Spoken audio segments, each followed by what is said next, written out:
অনেকে প্রশ্ন করেছেন যে আপু ভাইয়া বিদেশ থেকে কি এনেছে, তুমি কিন্তু দেখাও নাই, এটা বলেছেন। কিন্তু দেখাবো বলো, আমি আসার পরেই তো তোমাদের ভাইয়া বিদেশ থেকে আসার পরেই তো আমি গ্রামে চলে গেলাম।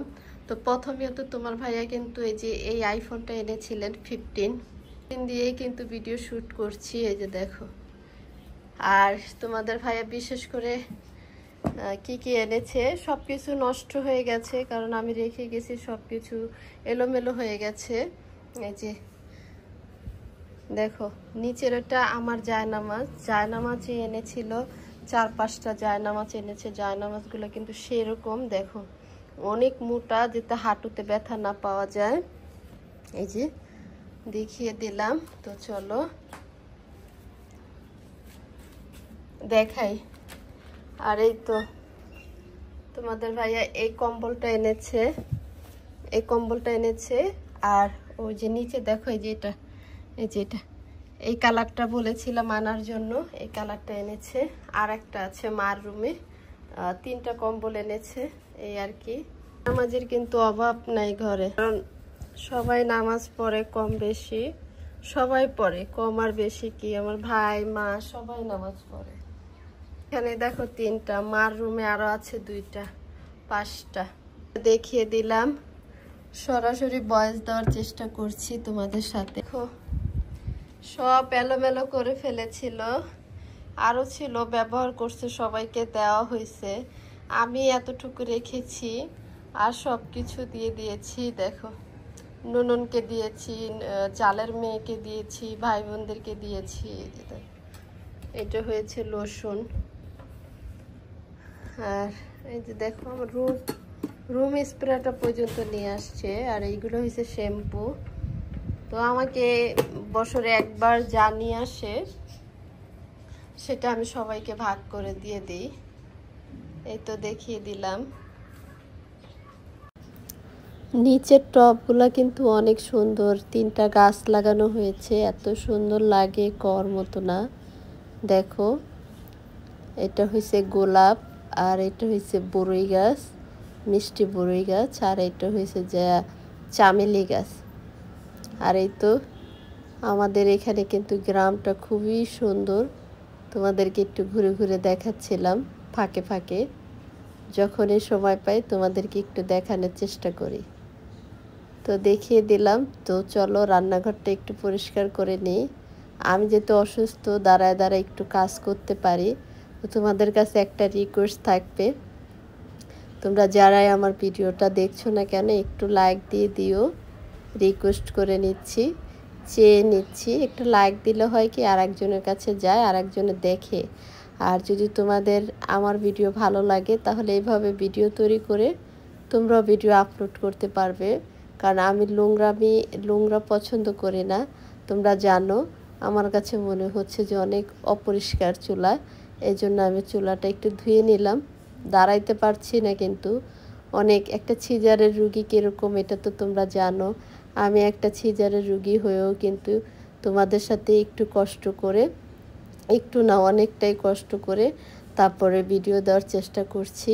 এই জন্যই বললাম, আমার কষ্টের মূল্যায়ন তোমরা অবশ্যই করবে, অবশ্যই দেখবে।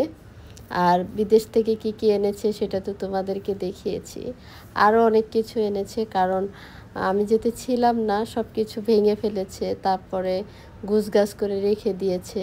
আর এখানে তো ছোটো বোন বলতেছি যে আমাকে কটা শাক বাইচা দাও। আমি বসতেছিলাম, আমি বসছি মোড়ার উপরে একটু কষ্ট করে। ডক্টর বলেছে একটু হাঁটতে চলতে, তার জন্য একটু বসেছি। তো আমার জন্য আমার বোন এই তো কলমি শাক বাছার জন্য বসে পড়েছি, কারণ রিয়েল ভয়েসটা দিচ্ছি কিন্তু, কারণ একটু শাক ভাজি করব।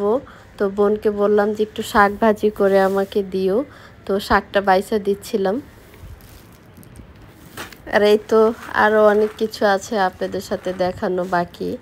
এই যে কাজু বাদাম, এই বাদামটাকে আপনারা কি বাদাম বলেন, আমি কাজু বাদাম বলি। এই আর কি, আপনাদের ভাই আনছিল, দেখানো হয় নাই, তো যেতে এখন দেখাচ্ছি। আর অনেক জুস এনেছিল, সেগুলা খাওয়া হয়ে গেছে। আর যতটুকু রয়েছে ততটুকু আপনাদের সাথে দেখানোর চেষ্টা করতেছিলাম।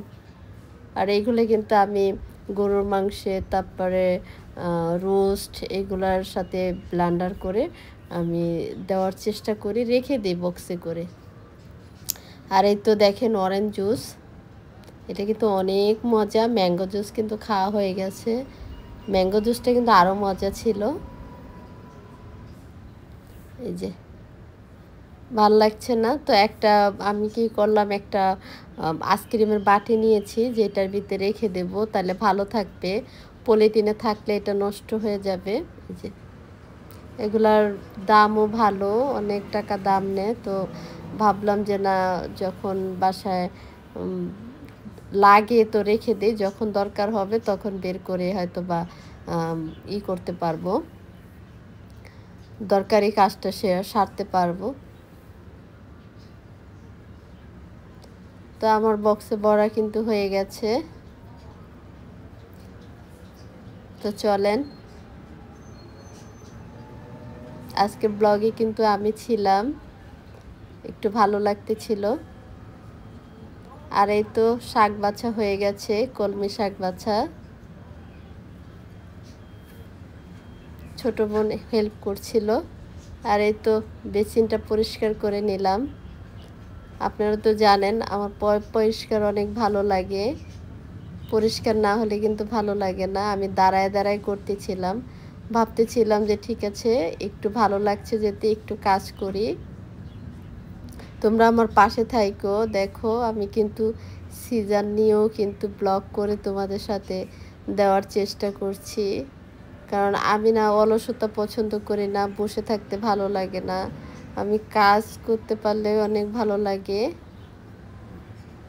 আর এই তো আমি বেসিনটা পরিষ্কার করে নিয়েছি, দেখো কি সুন্দর লাগছে না, ফকফকা, আমার কাছে অনেক ভালো লাগে। আর এদিক দিয়ে এই যে দেখো ঘরের অবস্থা, কারণ ঘরটা গুছাইতে পারিনি, আমি শোয়া ছিলাম সেই অবস্থায় দেখালাম। কারণ চাদর মাদর সব অগুছ ছিল, কারণ আমি তো নুইতে পারবো না, এই জন্য দাঁড়িয়ে দাঁড়িয়ে যতটুকু পেরেছি ততটুকুই কিন্তু ঘরটা গুছ করে নিয়েছি। আর এটা হয়েছে আমার ব্লুটুথ, দেখো। তো যাই হোক, আমার ঘরে যেতে ছোট মানুষ নেই, এই জন্য ময়লাটাও কম হয়। আর এই তো এই যে আর্টিফিশিয়াল যে ফুলটা, এই ফুলটা এখানে রেখেছি, একটু পরিষ্কার করব, তাও করতে পারতেছিলাম না। তো যাই হোক, চলে আসলাম রান্নাঘরে, ছোট মাছ ভিজিয়ে নিচ্ছি, ছোট মাছ রান্না করব, ঘুষ করে দিচ্ছি আর কি। রান্না করবে মা বা ছোট বোন রান্না করবে, আমি একটু শ্যুট নিচ্ছি। এই যে তোমরা দেখেছিলে কিছুদিন আগে ছোট মাছ এনেছিল, এটাই শেষ, রান্নায় আবার আনতে হবে। আর ছোট বোন বলছে যে দাও তাহলে আমি একটু বাজারে যাই, কিছু নিয়ে আসি। আমি বলছি যে আচ্ছা ঠিক আছে যাও। ও বাজারে যাওয়ার জন্য প্রস্তুতি নিচ্ছে। আমি বললাম আমার দিকে তাকাও, বলছে যে না না, তাকানো যাবে না, ঘরে অনেক কাজ আছে। এই যে বাজারে গেছে, সে ডিম নিয়ে আসছে, যে তা ডিম আনছে ঠিকই, কিন্তু ডিম ছিল না, ডিম নিয়ে আসছে আর পেঁয়াজ, তারপরে আলু, এইগুলো নিয়ে আসছে। তো এইগুলা দেখালাম না, শুধু ডিমটাই দেখালাম। তো ডিম এনেছে, ডিম এটা পচা, এই ডিমটা একদম পচা, নষ্ট, এখন ফেলে দিচ্ছি। এত দুর্গন্ধ, মানে মানে এত দুর্গন্ধ হচ্ছে, কর মতো না। তো আমি ফেলে দিলাম।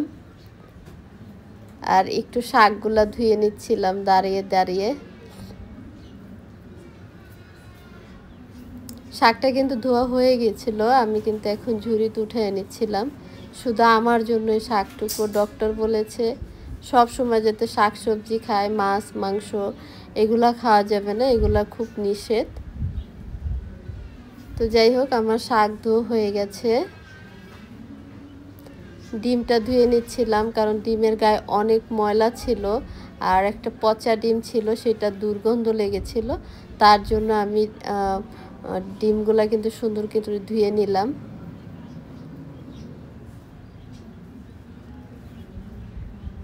তো যাই হোক, তোমরা ভালো থাকবে, সুস্থ থাকবে, যে যেখান থেকে আমার ছোট্ট ব্লগটা দেখছো। অসংখ্য ধন্যবাদ। আর গতকালকে এখানে রেখেছিলাম ফলের ঝুড়িটা, এখানেই রইছে। এখান থেকে ফ্রিজে নিয়ে রাখেনি আমার বোন। বলছে কি যে আপু আমার মনে ছিল না, তাই তোমাদেরকে একটু দেখিয়ে দিলাম। দেখো, আমি তো মানে এটা ধরতে পারতেছি না, না হলে আমি নিয়ে যেতাম। তো আল্লাহ হাফেজ, ভালো থাকবে।